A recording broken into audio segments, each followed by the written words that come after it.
far beneath the surface of the Adriatic Sea, on the narrow stretch of water separating Italy from the Balkans, something ancient had been lying in darkness for more than 2,600 years. It was not supposed to be there. Not because ships didn't sail these waters in ancient times. They did. But almost nothing like this had ever been found beneath the Adriatic before.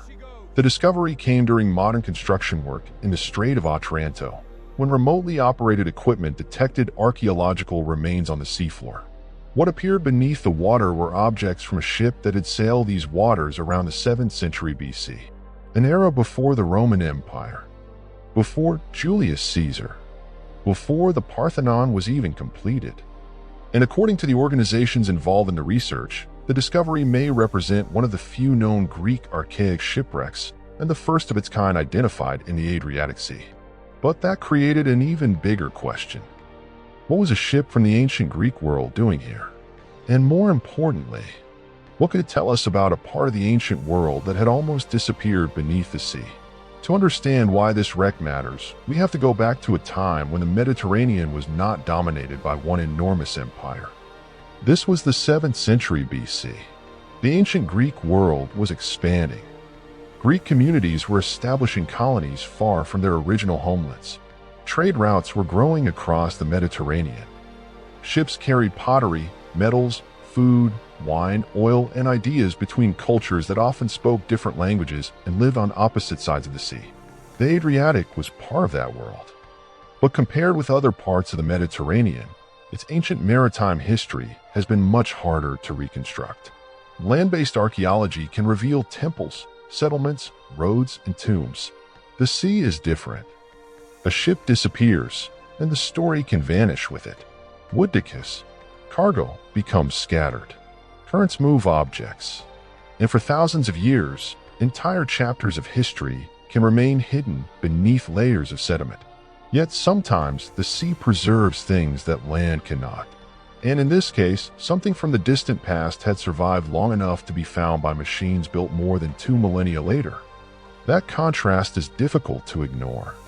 A vessel from the ancient world, discovered during one of the most technologically advanced engineering projects of the modern age. But the discovery was not simply about finding an old ship. The objects recovered from the site pointed towards something much more important. They offered evidence of movement, trade, and contact between the eastern and western sides of the Adriatic at a time when the written record is thin and the archaeological evidence is rare. The ship had become a kind of time capsule. But there was a problem. Finding objects underwater is only the beginning. Understanding where they came from and what they were doing when the ship went down is much harder. The Strait of Otranto is a strategic passage. To the east lies the Balkan Peninsula. To the west, southern Italy. For thousands of years, ships have passed through this narrow gateway between the Adriatic and the wider Mediterranean. Today, we can look at a map and immediately understand its importance. But imagine crossing that water 2,600 years ago. No engines, no satellite navigation, no modern weather forecasts. A wooden vessel depended on wind, skill, experience, and an intimate understanding of the sea. And the sea could change everything in a matter of hours. A storm, a navigational mistake, a damaged hull, a cargo that shifted at the wrong moment. Any one of them could send a ship to the bottom. And once it sank, there was no rescue mission coming. For the people on board, the disappearance may have been a tragedy. For archaeology, however, the wreck became something else. A frozen moment. The remains recovered from the site date to roughly 2,600 years ago, placing them in the Archaic period of Greek history. The discovery was preserved and studied by specialists working with Italy's Superintendency for Underwater Cultural Heritage, and the artifacts have since been presented publicly as evidence of ancient maritime connections through the Otranto Strait. But this is where the story becomes more interesting. Because ancient shipwrecks don't simply tell us where a ship sank. They can reveal where it came from, where it was going, what people valued, and sometimes what historians never knew existed. A cargo can act like an ancient map. The materials may come from one region, the pottery from another, the shipbuilding techniques from somewhere else entirely. Suddenly, one wreck can connect several different societies. And that is exactly why archaeologists care so much about rare finds like this. They are not looking at a collection of broken objects. They are trying to reconstruct a journey that ended suddenly and remained unfinished for 26 centuries.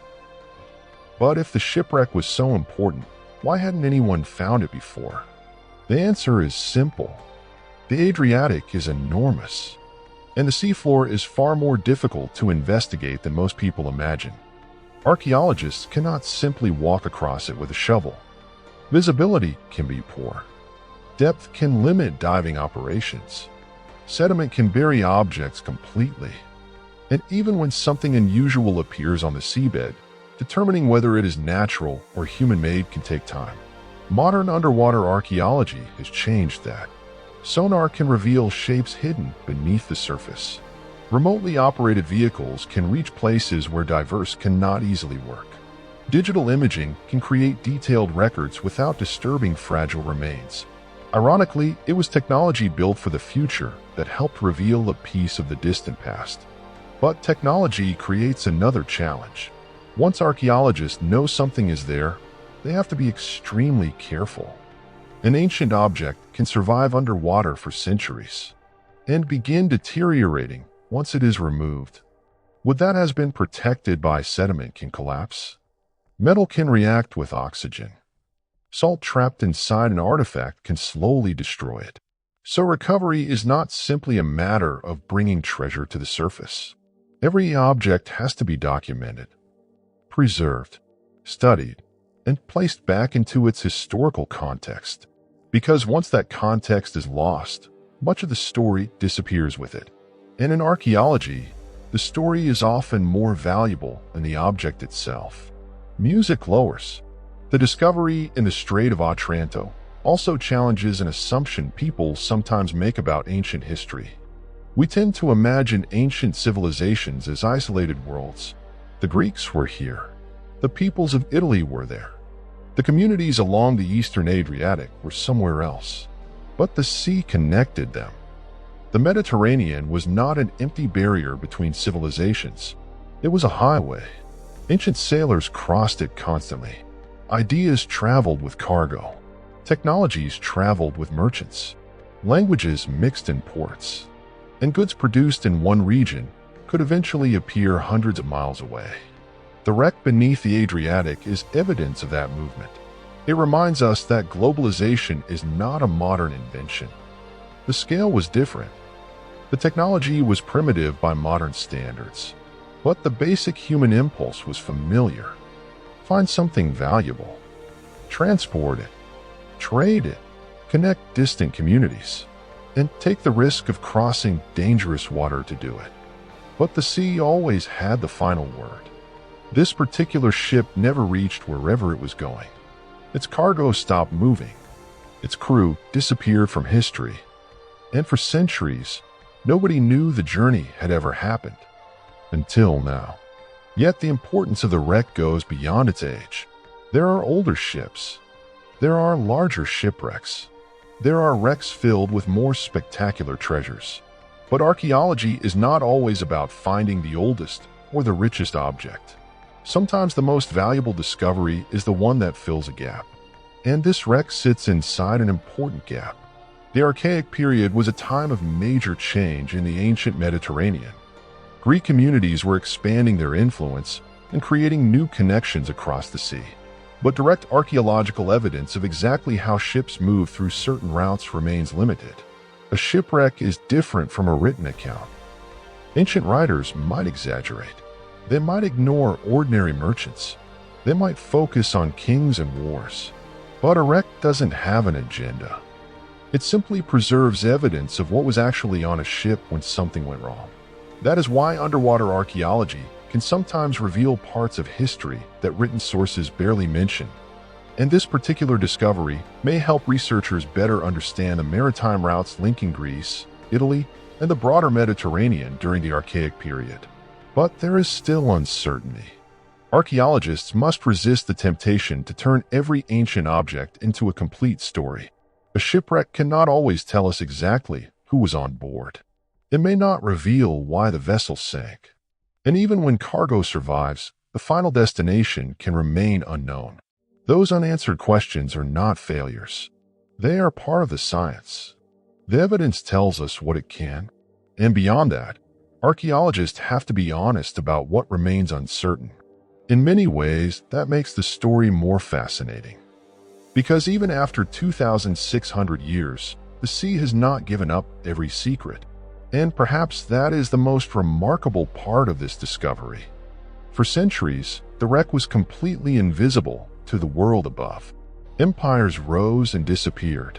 Rome expanded across the Mediterranean. The Roman Empire fell. New kingdoms emerged. Wars were fought along the Adriatic coast. Modern nations appeared. Ships changed from wood to steel. Sails gave way to engines. And all that time, beneath the water, the remains of one ancient journey were still waiting for someone to find them.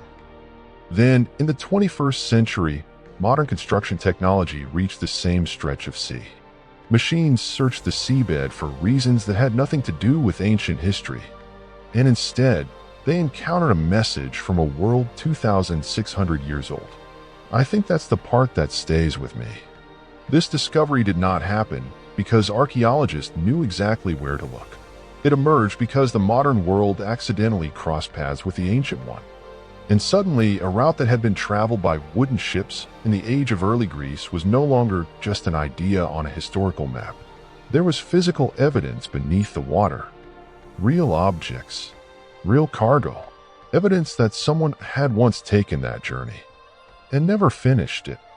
Today, the artifacts recovered from the Otranto Strait have been conserved and displayed, giving the public a rare chance to see evidence from what has been described as the first known Greek archaic shipwreck discovered in the Adriatic. But somewhere beneath the waves, there may still be more. More wrecks, more cargo, more forgotten journeys. The Adriatic has been a crossroads for thousands of years, and much of its history is still underwater. So when archaeologists found evidence of a ship that had vanished 2,600 years ago, they didn't just uncover the remains of one disaster. They opened a small window into an ancient world that had never truly disappeared. It was simply waiting beneath the sea for the future to finally find it. If you enjoy real discoveries that reveal the hidden history of our world, subscribe for more stories like this.